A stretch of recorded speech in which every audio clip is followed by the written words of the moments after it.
Hi friends, welcome to my channel Chrisa's kitchen recipe. இன்றைக்கி நாம் என்ன பார்க்க போகிறோன்னு பார்த்தீங்கன்னா, பஞ்சு மாதிரி நல்ல மெத்துன்னு வெள்ளை குழிப்பணியாரம் எப்படி பண்ணுறது தான் பார்க்க போகிறோம். இதுக்கு பெருசாக சைடிஷ் எதுவும் தேவைப்படாது, வெறுமனே சாப்பிடலாம். எத்தனை சாப்பிட்றோன்னு கூட தெரியாது, ரொம்பவே நல்லாயிருக்கும். வாங்க இந்த ரெசிபி எப்படி பண்ணுறதுன்னு பார்க்கலாம்.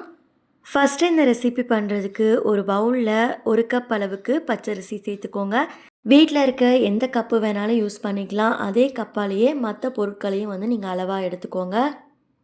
இப்போது இந்த அரிசியை ஒரு 2-3 டைம் நல்லா வாஷ் பண்ணிவிட்டு இதில் தண்ணி ஊற்றிட்டு ஒரு 5லேருந்து 6 மணி நேரத்துக்கு நல்லா ஊற வச்சு எடுத்துக்கோங்க. அரிசி பார்த்திங்கன்னா இப்போ ஒரு 6 மணி நேரம் போல் நல்லா ஊறிட்டுருக்கு. அரிசி நல்லாவே ஊறணும், அப்போ தான் குழிப்பணியாரம் நல்லா சாஃப்டாக கிடைக்கும். இப்போ இதில் இருக்க தண்ணியெல்லாம் வடிகட்டிட்டு மறுபடியும் ஒரு 2 டைம் நல்லா அலசிட்டு தண்ணியெல்லாம் வடித்து வச்சுக்கோங்க. அடுத்து ஒரு மிக்ஸி ஜார் எடுத்துக்கோங்க. அதில் நம்ம தண்ணியை வடித்ததுக்கப்புறமா அரிசியை சேர்த்துக்கலாம். அரிசி சேர்த்ததுக்கப்புறமா இது கூடவே நீங்கள் எந்த கப்பால் அரிசி அளந்தீங்களோ அதே கப்பாலேயே 1/2 கப் அளவுக்கு தேங்காய் சேர்த்துக்கோங்க. தேங்காய்க்கு மேலே இருக்க ப்ரௌன் கலர் பகுதியெல்லாம் நீக்கிட்டு அதுக்கப்புறமா சேர்த்துக்கோங்க. அடுத்து இது கூடவே 1/2 கப் போல் வடித்த சாதம் சேர்த்துக்கோங்க.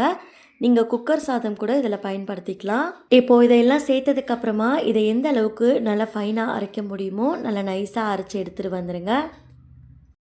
இப்போ பாருங்கள், நம்ம மாவை நல்லா நைஸாக அரைச்சி எடுத்துகிட்டு வந்தாச்சு. இதில் கொஞ்சம் கொஞ்சமாக தண்ணி சேர்த்து நல்லா ஃபைனாக அரைச்சி எடுத்து வச்சுக்கோங்க. மாவு நரன்னு இருந்தால் குழிப்பணியாரம் நல்லா வராது. அதனால் இது போல் நல்லா நைஸாக அரைச்சி எடுத்து வச்சுக்கோங்க. அடுத்து இந்த மாவு கூடவே 1 டீஸ்பூன் சர்க்கரை, தேவையான அளவுக்கு உப்பு சேர்த்துக்கோங்க. இதையெல்லாம் சேர்த்ததுக்கப்புறமா மாவை நல்லா கையிலேயே நல்லா கலந்து விட்டுக்கலாம். மாவை நல்லா கையிலேயே கலந்து விட்டுக்கோங்க. அப்போ தான் மாவு சீக்கிரமாகவே புளிக்கும், குழிப்பணியாரமும் நல்லா சாஃப்டாக வரும். இதை கலந்து விட்டதுக்கப்புறமா இதை மூடி போட்டு மூடி வச்சுடுங்க. ஒரு 8 மணி நேரத்துக்கு அப்படியே இருக்கட்டும். நீங்கள் ஓவர் நைட் கூட மாவை ஊற வச்சுக்கலாம். இப்போ பாருங்கள், மாவு நல்லா பொங்கி வந்திருக்கு. நம்ம கரண்டி வச்சு எடுக்கும் போதே பாருங்கள் எந்த அளவுக்கு மாவு நல்லா பொங்கி வந்திருக்குன்னு. இந்த மாவோட கன்சிஸ்டன்சி பார்த்திங்கன்னா தோசை மாவு பதத்துக்கு இருக்கணும். தேவைப்பட்டால் இதில் தண்ணி ஊற்றி நல்லா கலந்து எடுத்துக்கோங்க.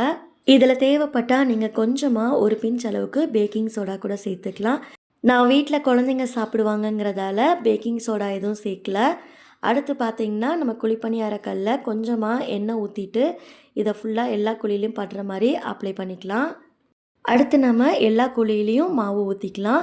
மாவு பார்த்திங்கன்னா நம்ம அந்த குழியில் 3/4 பதம் இருக்கிற அளவுக்கு ஊற்றிக்கோங்க. அப்போ தான் அது வெந்து வரத்துக்கு கரெக்டாக இருக்கும். குழிப்பணியாரக்கல் பார்த்திங்கன்னா நடுவில் இருக்க பகுதி சீக்கிரமாகவே சூடாயிரும். அதனால நீங்கள் சைடில் ஃபுல்லாக ஊற்றிட்டு கடைசியாக நீங்கள் நடுவில் மாவை ஊற்றிக்கோங்க. மாவை ஊற்றுனதுக்கப்புறமா அடுப்பை லோ ஃப்ளேமில் வச்சுட்டு ஒரு பக்கம் நல்லா வேக வச்சுக்கோங்க. ஒரு பக்கம் வெந்ததுக்கப்புறமா நம்ம இதை திருப்பி போட்டுக்கலாம். திருப்பி போடும்போது பார்த்திங்கன்னா நடுவில் இருக்கிறத ஃபஸ்ட்டு திருப்பி போட்டுக்கோங்க. ஏன்னா அங்கே தான் ஹீட் அதிகமாக இருக்கும். அதுக்கப்புறமா சைடில் இருக்க எல்லாத்தையும் ஒவ்வொன்றா திருப்பி போட்டுட்டு இதையும் நல்லா வேக வச்சு எடுத்துக்கோங்க. இப்போ அடுப்பு பார்த்திங்கன்னா லோ ஃப்ளேமில் தான் இருக்குது. லோ ஃப்ளேம்லேயே வச்சு 2 பக்கமும் நல்லா வேக வச்சு எடுத்துக்கோங்க. இப்போ பாருங்கள், 2 பக்கமும் குழிப்பணியாரம் நல்லா வெந்துடுச்சு. இப்போ நம்ம இதை வெளியில் எடுத்துடலாம். இந்த குழிப்பணியாரத்தில் நம்ம தேங்காய் அப்புறமா கொஞ்சமாக சர்க்கரை சேர்த்துருக்கோம். இதுக்கு சைடிஷ் எதுவும் பெருசாக தேவைப்படாது. தேவைப்பட்டால் இதுக்கு நீங்கள் தேங்காய் சட்னி இல்லைனா கார சட்னி வச்சு சாப்பிட்டு பாருங்கள், ரொம்ப நல்லாயிருக்கும்.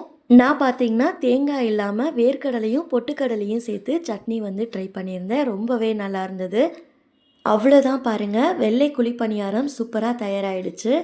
இது எந்த அளவுக்கு சாஃப்டாக இருக்குன்னு பாருங்கள். இதை நான் ஒன்று பிச்சு காட்டுறேன்.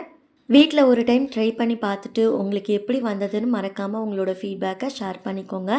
இந்த ரெசிபி உங்களுக்கு பிடிச்சிருந்துச்சுன்னா லைக் பண்ணி சப்ஸ்கிரைப் பண்ணிக்கோங்க. நெக்ஸ்ட் ஒரு ரெசிபி வீடியோவில் பார்க்கலாம். தேங்க்ஸ் ஃபார் வாட்சிங். பபாய்.